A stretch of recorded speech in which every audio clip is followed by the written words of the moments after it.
They called it a dead world, a forgotten marble of blue and green drifting at the edge of an insignificant arm of the galaxy, a primitive cradle that birthed a violent species and then devoured them. That was the legend. That was the joke whispered in Dominion academies, in war rooms, in Senate halls. Fear the humans, they would say, mocking the ancient tales. Fear the ghosts of Sul. I laughed with them once. But as my flagship, the Zenith Crown, descended upon the silent reaches of the Sol system, I felt an unease I could not name. Our fleet darkened the void, hundreds of Dominion warships casting their shadow over every orbit they conquered. Yet facing this single untouched world, I found myself unsettled, as if the planet itself was watching us. Our long-range interceptors gathered the first transmissions, broken, glitching echoes, slipping through static like whispers through a graveyard. Human voices, human languages, defiant, unfiltered, unafraid. My officers dismissed them as old relay ghosts, a malfunction of a dead civilization. But those voices did not sound dead. They sounded awake. Earth appeared harmless through our targeting arrays. No orbital ring, no planetary shield, no star fortress. Only weathered satellites, aimless debris, and storms thick enough to conceal continents. To the eye of strategy, it was laughable. A world suspended in pre-interstellar infancy. A museum exhibit of a failed species. So why did I feel watched? Our Vanguard formation entered the atmosphere first. Standard planetary breach protocol. Clean, precise, unquestionable. I expected silence, resignation, perhaps panicked cries begging for mercy from the sky. But instead, the planet roared, human transmissions flared, raw, angry, alive. Radar bursts, coded pulses, encrypted frequencies that tore through our jammers like teeth through flesh. Alarms blared across the Zenith Crown. Officers scrambled. Systems flickered. The air itself felt hostile. The myths we mocked had begun to move. That was the moment it hit me, not a thought, but a cold instinct deep within my bones. Humanity was not extinct. Humanity was waiting. A world we believed broken was breathing again, inhaling for war. And as my fleet pierced the clouds of that blue sphere, I understood the terrible truth of every legend, every warning, every ancient whisper the Dominion had buried. Humans were real, and we had just invaded their home. We expected dust, fire, and surrender. Instead, the first hour became a dirge of metal and warriors' screams. My invasion carriers tore through the cloud cover in perfect formation, spear tips of Dominion conquest.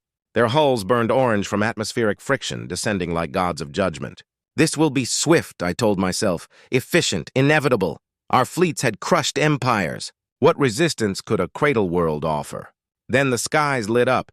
Primitive missiles, mechanical, antique, fueled by chemical fire instead of fusion, rose from the surface in swarms. Crude, slow, predictable. Our targeting systems laughed at them. But then, they changed course. Not by machine logic, but by human hands. Manual control. Micro-corrections. A madness no AI could predict. The first dropship vanished in a blossom of orange flame. Then another. Then 4 in a row. Their explosions rippled across my HUD like a string of detonating suns. "What are they doing?" my wing marshal shouted. "They're guiding them," I whispered. Human pilots burst from the clouds on shrieking wings of steel, jets so outdated they should not have been airborne. Yet they cut through our flight lines with terrifying precision. When their ammunition ran dry, they did not retreat. They rammed our craft, turning themselves into living projectiles. Metal screamed. Fire rained. Shock waves rolled through our fleet. They fought like beings with nothing left to lose. By the time we reached the ground, the nightmare only sharpened. Cities did not crumble. They closed around us. Streets became kill corridors. Rooftops birthed snipers. Shadows spat fire. Civilians detonated fuel traps beneath our walkers. Children guided us into ambush tunnels. Every alley, every flooded subway. Every broken window was a hunter's blind. They didn't fight for territory. They fought for fury. "Protocol requires withdrawal," my strategist urged, voice trembling. "We must regroup." "No," I answered, choking on my own pride. "We will not be driven back by relics and animals. But as more distress signals screamed through comms, squadrons lost, battalions erased, carriers falling from the sky like dying stars, I felt a truth far colder than fear settle over me. We had miscalculated the cost of waking a wounded world. Humans were not defending. Humans were avenging. The first blood spilled was ours, and I knew, too late, that this war would not be swift. It would be suffering. We thought we were fighting a species. We were wrong. We were fighting a planet, an ancient, savage world that rose in fury against us. Earth rejected us the moment we touched its soil. Our patrol wings, flawless in simulation, were torn from the sky by hurricane winds that bent metal like softened bone. Ion lightning shattered hulls and cooked soldiers inside their armor. In the northern reaches, tundra wastes swallowed transports whole, turning legions into frozen tombs. In the southern deserts, heat warped our exosuits and burned circuits into molten slag. Forests became labyrinths of roots, mud, and silent death. Mountains collapsed under our artillery as if the planet itself struck back. Everything we had ever conquered obeyed the laws of war. Earth obeyed only instinct, and humanity? They thrived in the chaos. Night fell, black, heavy, and absolute. Our sensors, built for clean war zones and predictable battles, struggled against nature's interference. But humans? They moved in the dark as if born from it. No formations, no patterns, no logic. Only ghosts, gunfire from rooftops, knives from sewers, homemade explosives in alley trash, Molotov fire from broken windows. They struck, vanished, struck again. Our soldiers began trembling at sundown, flinching at shadows, firing at wind. Fear spread faster than any virus. I reviewed helmet feeds, glowing human eyes in night vision, teeth bared, mud-coated faces screaming war cries through the dark. Not despair. Not defeat, rage, unity, purpose. They weren't an army. They were a swarm. A hive with one instinct: resist. Reports poured in. Platoons slaughtered by civilians wielding kitchen blades and farm tools. Dominion mechs dragged into rivers by mobs. Snipers disguised as burning corpses. Trenches filled with booby traps made from scrap metal and children's toys. Farmers fought like veterans. Students fought like zealots. Workers fought like executioners. Humans didn't fight for land. They fought for existence, and that was when I understood the greatest difference between us. We conquered for order, protocol, and dominion. They fought with something our empire could never manufacture, never simulate, never break. They fought with nothing left to lose. Earth was not simply their home. It was their last sanctuary, their last memory, their last truth. They would burn their world to ashes and choke on the smoke before letting it become ours. The planet groaned. The night howled. Humanity swarmed, and our invasion began to die. They did not know how to surrender. That truth spread through our war councils like poison. Humanity fought not for victory, but for the right to resist. Every city we leveled, every battalion we annihilated, only hardened their resolve. Their generals did not hide behind fortresses. Many died on the front lines with their troops. Their civilians did not plead for mercy. They built weapons in basements, in schools, in shattered streets beneath the ruins of their own homes.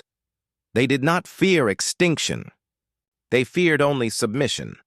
Entire human battalions marched into hopeless battles with songs on their lips, war chants, ancient hymns, or something they called national anthems.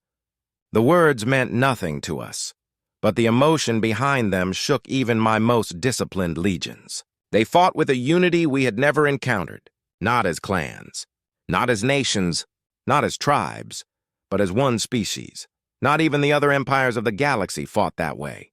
We bombed their oceans. Humans sent submarines armed with nuclear fire. We scorched their skies. Human pilots flew half-broken jets through clouds of plasma to ram our carriers. We shattered their communication networks. Within hours, new ones appeared, decentralized and improvised. Built on devices they called phones and offline mesh grids. We destroyed their satellites. Humans launched more using repurposed civilian rockets, sometimes from hidden deserts, sometimes from floating sea platforms, sometimes from the backs of mobile rail convoys deep underground. It was as if the entire planet had become a single organism. Every human a cell driven by one command. They used weapons unworthy of a star-faring age, but wielded them with a will that humbled every admiral who watched the reports. We saw them fight with sticks when they ran out of bullets. We saw them charge armored walkers with explosives strapped to their chests. We saw 12-year-olds throwing fire at plasma soldiers and elders in wheelchairs refusing evacuation because, as one old man shouted before being vaporized, "This is our world. We stand or we die standing." That broadcast was replayed 1 billion times across the Empire. My soldiers heard it. And for the first time in history, morale cracked on the side of the conquerors. Some of my commanders began avoiding ground battles altogether, not because humans were tactically superior, but because humans made our warriors feel small. How does a professional soldier, bred for conquest, face an enemy who embraces death as casually as breath? Even when we broke their lines, their armies did not rout. They split into smaller packs, hit-and-run fighters, insurgents, saboteurs, ghosts in the rubble. We took a city, then lost it, then took it again, then lost it again. Total occupation should have taken 3 weeks. It dragged into 3 years, and still they did not yield. One captured human officer, before execution, laughed at my interrogator and said, "You think this ends when you win a battle? You have already lost. Because every child who survives today will grow up wanting to kill you. We don't stop. That's our secret. We reviewed centuries of their history. We found empires that tried to crush them, dictators that tried to chain them, invaders that tried to break them. Even their own kind had failed to erase their will. Their pattern was always the same, pushed to the edge. Humanity did not fall. Humanity evolved. Their curse was clear. They never surrendered to anyone, not even to fate. And as my fleets burned fuel across their sky, outnumbering and outgunning them 1,000 to 1, I realized a final horrifying truth. We could conquer their land. We could conquer their bodies. But we would never conquer their will. And no empire in the universe can survive a war against a species that refuses to acknowledge defeat. The war was no longer about territories, resources, or strategy. It was a war against the human spirit, and that is a war no conqueror should ever choose. We expected Earth to suffocate in its cradle, trapped beneath our orbiting guns. Their oceans boiled, their continents burned, and still, they fought as though every street was the throne of a god they refused to kneel before. We believed we had cornered them, surrounded them, contained them. But while we pushed downward, humanity was reaching up. We did not realize they were infiltrating our systems, hijacking our frequencies, decoding our command lattice one stolen packet at a time. Our encryption, designed by the finest Sithrix minds, unbroken for 2,000 cycles, fell to civilian human programmers using machines built for video games and stock trading. It should have been impossible. It was impossible. Yet humanity did it. The first sign was small. Scrambled telemetry on an escort frigate. We assumed equipment failure. Then a cruiser lost engine control. Then a destroyer lost its IFF signature. Then an entire battle group reported internal lockouts on weapons and comms. We were not being jammed, we were being hacked by a species that, a month before, barely understood faster-than-light mathematics. Before we could react, they stole launch codes. Then they stole a ship, not a corvette, not a shuttle, a war frigate, a vessel worth more than the mineral wealth of their entire solar system. Sensors recorded the moment of hijacking. A dozen humans in stolen Dominion armor barging through the corridors, moving with infuriating, suicidal boldness, shooting, bleeding, laughing through their own death rate.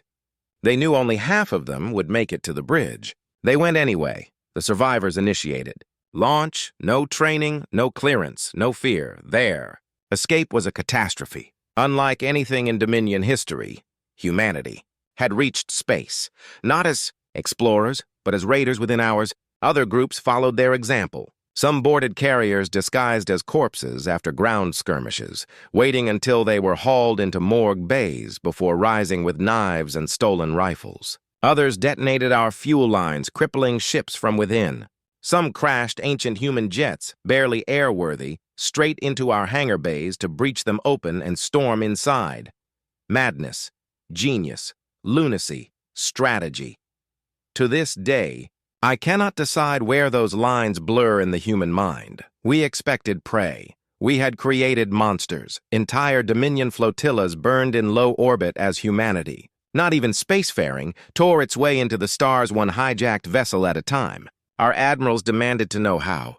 How could primitives fly frigates, override failsafes, crack FTL drives, operate fusion reactors, and navigate orbital combat? The answer was worse than incompetence. They learned fast, terrifyingly fast. They made mistakes, dozens, hundreds, but they learned from every single one. A tactic that failed in the morning was perfected by nightfall. A boarding method that cost them 20 lives cost them 5 the next attempt, then 2, then none. Their intelligence networks, improvised, decentralized, and held together with sheer stubborn will, fed them our weaknesses in real time. They took our playbook page by page and rewrote it in their own blood. Then came the moment the galaxy would remember for millennia, the Battle of Broken Orbit. 4 human-captured frigates, 1 hijacked destroyer, and a swarm of improvised rockets launched from Earth's surface. 5 vessels piloted by amateurs. Facing a Dominion siege fleet of 118 warships, no sane species would attack. Humans attacked anyway. They didn't fight to win. They fought to humiliate us. Their frigates darted through our formation, using our own targeting delays against us. They overloaded reactors just to blind our sensors. They fired payloads they barely understood, hitting by instinct and desperation. They scorched our carriers, crippled our engines, rammed our cruisers, and burned across the sky in streaks of fire visible from the ground. Billions of humans watched from below and roared approval, not in fear, but in triumph. In a single night, they destroyed or disabled 27 Dominion vessels, not because they were stronger, not because they were smarter, but because they refused to accept the limits we believed, defined them. Humanity had gone from dirt to orbit in 30 days. They had no star empire, no fleet, no tradition among the stars. Yet on that night, they became a spacefaring civilization through pure rage, sacrifice, and defiance. Every admiral in the Dominion watched in silence as 5 stolen ships rewrote the fate of our war. For the first time, our empire understood. This was no longer a conquest. This was a reckoning, the sky above. Earth had once been my throne. Now it was my graveyard. The Zenith Armada, my armada, had arrived as a storm meant to erase a world. Our banners were unmatched, our dreadnoughts legendary, our titans spoken of with reverence and fear across 1,000 conquered systems. Yet here, above this savage blue planet, that legacy died one fireball at a time. The war no longer looked like war. It looked like chaos given shape. Human interference flooded our networks faster than containment crews could isolate it. Whole divisions of our fleet fought shadows, phantom signals, decoy signatures, fabricated fleet markers. We launched volleys at enemies that did not exist, while real human strike teams cut into our hulls like termites in a cathedral of steel. They were inside our systems, our vents, our code, our blind spots. Everywhere we believed ourselves untouchable. One moment remains burned into my vision. 3 Titan-class warships, each a floating continent of weaponry and armor, suddenly veered off formation. Their course correction loops glitched. Their thrusters fired in mad sequence. And before any of us could override, they collided in a slow, horrifying dance. Mountains of metal buckling, reactors rupturing, shields flaring into collapsing suns. 1 billion tons of alloy became a falling grave, raining molten death into the atmosphere, not by human fire, but by human trickery. Our command AIs failed next. Not sabotaged, outthought. Human unpredictability shattered every predictive model ever designed by the Dominion. They did not follow patterns of logic or instinct or survival. They followed will, and will cannot be simulated. We tried jamming their channels, so they used our own. We shut down their satellites. They switched to balloons, runners, hand-lit signal codes. We blocked the skies, they moved underground. We locked down orbit, they hijacked orbit.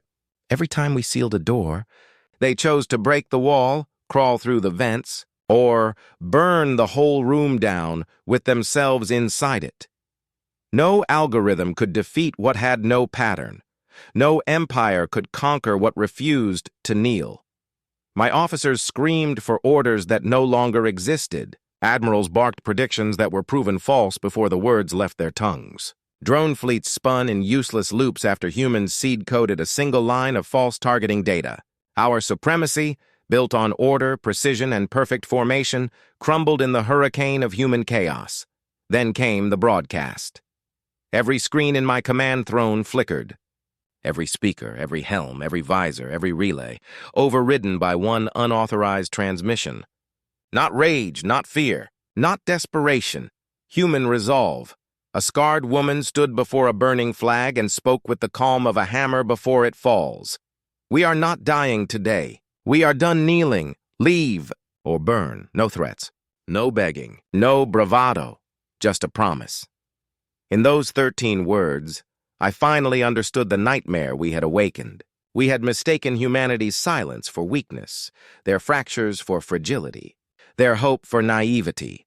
But hope was their fuel. Rage was their oxygen, and unity, born from shared suffering, was their shield. The Dominion Senate screamed through the commnet, demanding I finish what we started.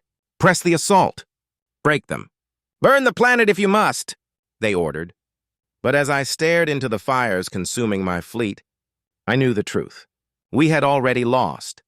Not because our guns were weaker, not because our ships were slower, not because our soldiers were fewer, but because humans had no concept of surrender. My fleet was collapsing. My army was broken. My legacy was bleeding into the upper atmosphere of a world I no longer wished to rule. High Admiral Zalvor, Hammer of the Outer Rim, Breaker of Civilizations, stood on the edge of the greatest defeat in recorded galactic history, and it was delivered not by a superpower, but by a wounded, furious, impossible species that turned their last stand into destiny. The Zenith Armada did not fall in conquest. It fell in humiliation. And in that moment, I understood the final, unbearable truth. Humanity would rather torch the stars themselves than ever raise a white flag. I ordered the final ground assault myself. Pride is an ugly companion in defeat. It whispers of glory, of one last blow that will realign history. I told myself the strike would be surgical, precision fire, shock troops, a demonstration of inevitability. I told myself we could carve a road through their madness and force their capitulation. I told myself 1,000 lies to dampen the tremor in my hands. We descended into a planet already half-ashen, half-ruin. The sky boiled with chemical haze and the distant glow of burning cities. Rivers ran black with oil. Once proud boulevards were collapsed into trenches and barricades. The air tasted of iron and something older. Grief so thick it stuck to the tongue. Our legionaries moved like a practiced machine at first. Walkers trudged through rubble, flamethrowers licking at concrete, drones sweeping for snipers. Yet the moment we stepped beyond the predetermined zones of control, the machine began to break. Not immediately from bullets, but from sight. They waited for us, not in a single mass, but in fragments, pieces of a whole that refused to fracture.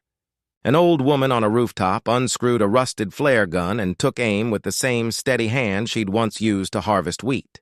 2 teenagers in patched school uniforms rolled an IED into the path of an approaching exosuit and sprinted away with smiles that had no place in a battlefield. A line of factory workers linked arms and marched toward a squadron of elite troops, singing something that sounded like a funeral hymn and a battle cry at once. We trained to break formations. We did not train to break resolve.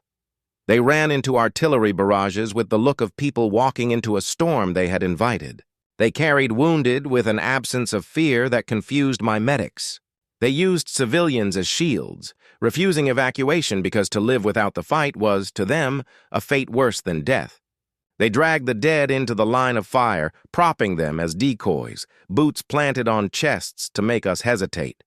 I walked the line. Command strips on my chest peeled and stuck with the ash. The air in my mask fogged with long-breathed smoke. I expected a scene of shattered morale, huddled survivors pleading for an end. Instead, I found kitchens turned into armories, school gymnasiums into triage wards manned by children who had learned sutures from illicit online videos. I found a choir of battered men who, when asked to surrender, spat on the ground and asked whether we had a mother among us. I found a brass band playing as we advanced, their notes ragged and wrong and hauntingly perfect. We executed maneuvers with clinical efficiency, and still the ground did not yield. Every street we took, we lost by nightfall. Every fortress we leveled, we found again rebuilt from the rubble the next dawn. Their tactics were not elegant. They were elemental. Twist the familiar into a weapon. Make every safe place a trap. Harvest despair into fury and throw it back at the invader. At the center of this inferno stood a field hospital improvised from the hollowed shell of a cathedral. Smoke stained the stained glass like dark veins. Inside, medics, women who had once been sculptors, carpenters, teachers, worked with the speed of ritual. They patched burns with torn linen. They used chemical ice bags pressed to shrapnel wounds. They whispered to the dying as if speaking them into another life.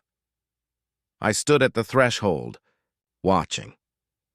One girl, no older than 9 by my estimate, held a ration tin to a wounded soldier's lips and fed him like a mother. She had blood in her hair and a laugh I remember from a childhood I had not known I missed. She looked up at me without fear, not at the armor covering my limbs, not at the insignia that marked my command, but at the fact of my eyes behind glass. "Are you tired?" she asked in a language I had learned to translate for hours. Broken? Simple. The question cut through the armor of ceremony. "Yes," I lied. She nodded as if that answered everything. She returned to feeding the soldier. That night they did not run. They did not cower.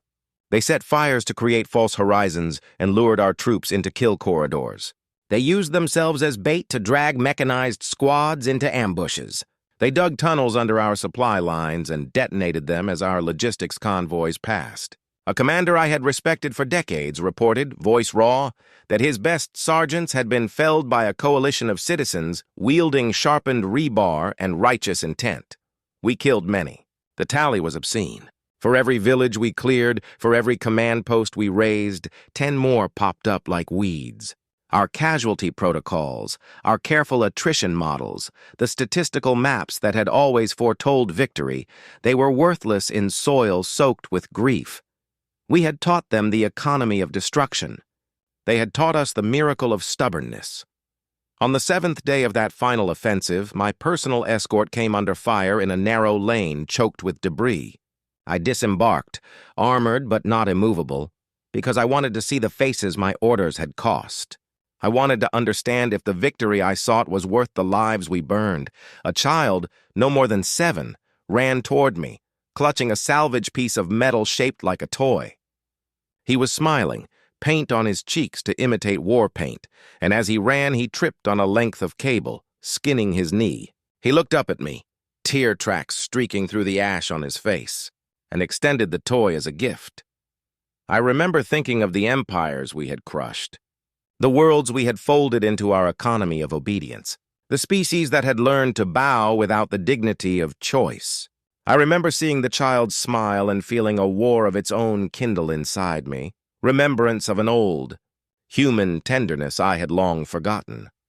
I raised my hand to accept the offering. A sniper's crack answered the air. The child froze. His mouth opened and closed, and then he collapsed. A thin red vein of blood scrawled across ash. The toy clattered into the dust. Silence pressed on us like a lid. No chant rose. No mass hysteria, just a woman's sob in the distance and the echo of the bullet. A man in our line retched.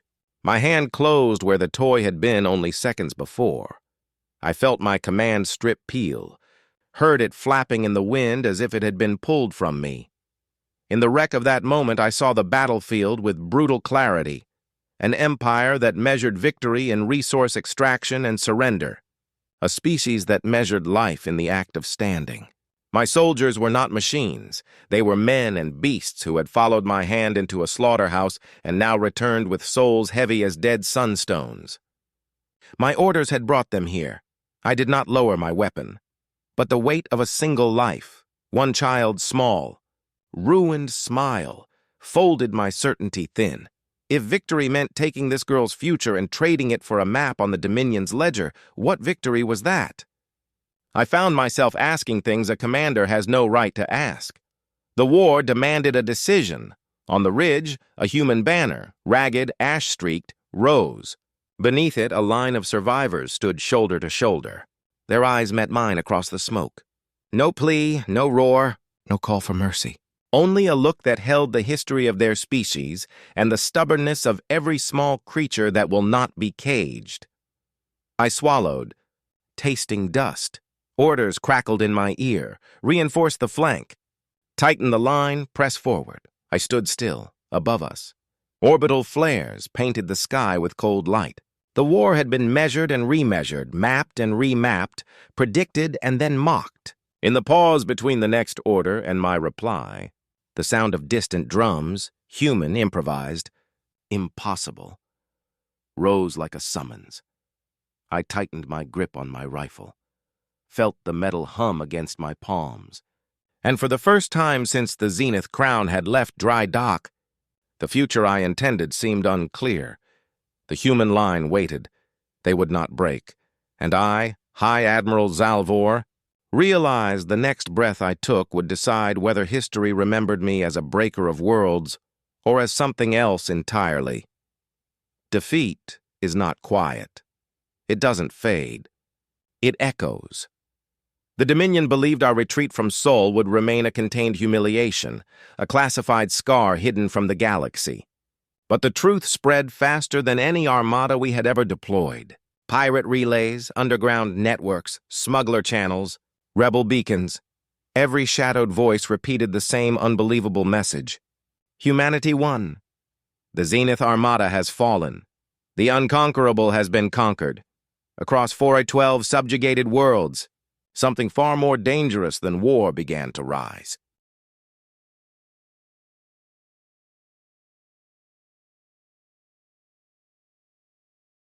It started like sparks. A mine world on the Helix Rim overthrew its overseer garrison. A slave moon choked our supply lines and declared independence. On the broadcast nets, prisoners we had forgotten screamed in triumph, chanting a name we had once laughed at, humans, as if the word itself was a weapon. Dominion rule, built over millennia, shook like glass beneath a swelling tide. And on Earth, the planet we tried to break, legends walked out of the ruin. I watched their first fleet emerge on my tactical displays, a Frankenstein swarm of patched Dominion frigates, rusted orbital platforms, and welded-together gunships. They were ugly, asymmetrical, technologically inferior, and utterly terrifying. Not because of what they were, but because of what they represented, a species that should have died, now aimed for the stars. Humanity did not crawl from the ashes. They launched from them. Their ships, fueled by stolen drives and stubborn genius, leapt into orbit, not as prey, not as runaways, but as liberators. They moved system to system, tearing slave chains off species we never feared, igniting rebellions we never imagined. They took worlds not for empire, but for example. Wherever they landed, the message spread, you can fight, you can win. For the first time in galactic memory, the Dominion was no longer feared. Humans were. I stood on the bridge of my flagship, listening to reports that would have been comedy months ago. Titan garrisons routed by civilian uprisings, slave races turning Dominion weapons against us, frontier worlds burning our banners and replacing them with crude symbols of fists. Wings, flames, human symbols. The Senate demanded retaliation. Regroup, rearm, remind the galaxy who rules, they commanded. But I saw the truth they refused to face. Humanity's victory was not military. It was viral. We had unleashed something no fleet could bomb, no decree could silence, no prison could contain. We had shown them the stars. We had shown them their enemy. We had shown them what they could become when pressed to the edge of annihilation. In trying to crush them, We had forced them to evolve, and now they were becoming the very thing we feared. A legend. A movement. A spark that would not die. I replayed the Battle of Seoul again and again, not to study tactics, but to answer a question that gnawed deeper by the hour. How do you defeat a species that only becomes stronger when burned? The galaxy teetered on the edge of a new age, and every path I traced pointed to the same horizon, one where dominion rule crumbled. And the mythology of humanity spread like wildfire through the dark, not as victims of history, not as a forgotten race, but as the authors of what came next. The era of the Dominion was ending. The human age had begun, and nothing in the void could stop it. I stood on the shattered steps of the Seoul Council Hall, beneath a sky still scarred by the war we had brought upon them. Humanity, what remained of them, had gathered not as beggars, not as survivors, but as victors with fire still in their eyes. I had faced 1,000 battlefields, witnessed empires burn, and watched species kneel in terror. Yet in that moment, surrounded by those who should have been extinct, I felt something I had never known in all my centuries of conquest. Unworthiness. My boots echoed as I approached their commanders. No guards marched at my side. No weapons aimed at my back. They let me walk freely even after all I had done, even after I burned their cities, even after I shattered their world. At the summit I knelt, not out of weakness, but because I finally understood the truth. I removed the Dominion insignia from my armor and placed it at their feet, my voice steady, stripped of all arrogance. The Dominion surrenders. The fleets are yours. I will sign whatever terms you demand.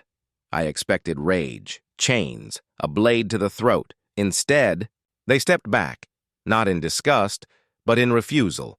One of their generals, wrapped in a cloak of torn fabric and ash, looked down at me with tired eyes. Not triumphant, not bloodthirsty. Stand, he said.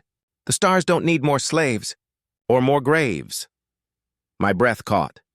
No throne in the galaxy, no conqueror, no council, no emperor had ever shown such mercy. Mercy to an enemy who would have shown them none.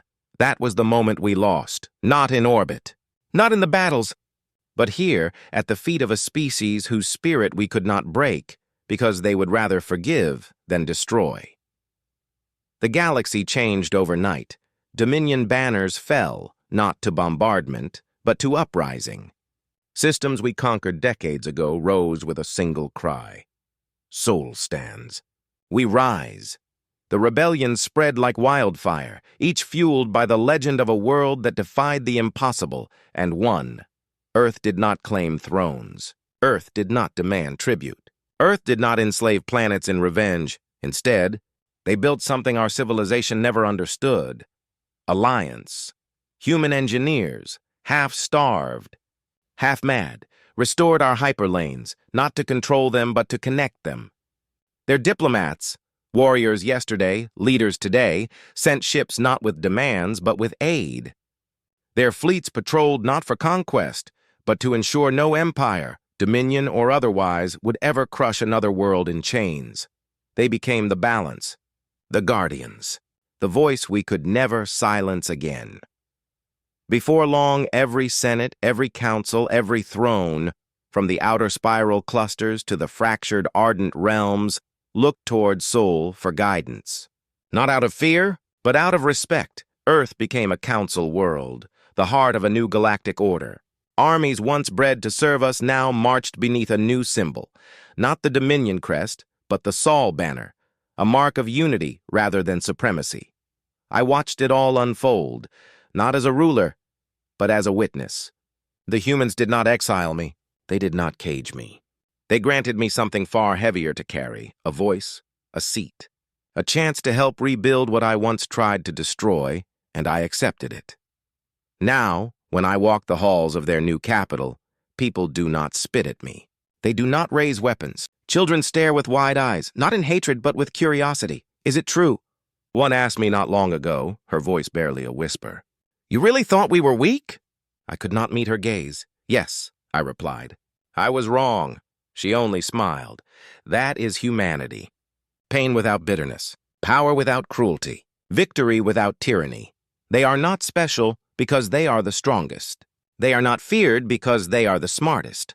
They are not admired because they are the most advanced. They are extraordinary because they rise every time. From every defeat, from every grave, from every hopeless war waged against them, crush them and they rebuild, corner them and they innovate, break them and they ascend, and now the galaxy bows, not beneath their boot, but beneath their shadow, a shadow cast not by darkness, but by the blazing light of who they choose to be. Humanity is not a myth. Humanity is not prey. Humanity is the future.